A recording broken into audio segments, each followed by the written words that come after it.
Wapendwa katika Kristo,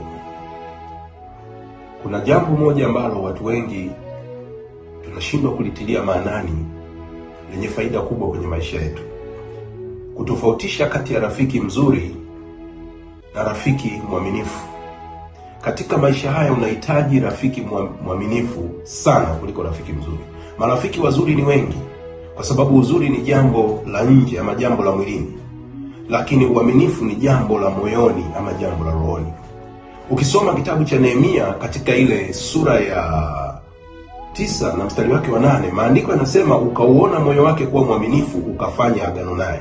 Kwa hiyo utaona Mungu anaangalia moyo mwaminifu, ndio anafanya nao agano. Kama Mungu anaangalia uaminifu, na sisi tuna kila sababu ya kuangalia watu waaminifu. Kwa hiyo Mungu akupe neema upate kuwajua marafiki waaminifu, kwa sababu ni heri uwe na rafiki mmoja mwaminifu kuliko marafiki 10 wazuri, kwa sababu uzuri wao unategemea wana uhitaji gani kutoka kwako. Mungu akupe neema ya kuwajua marafiki waaminifu. Amen.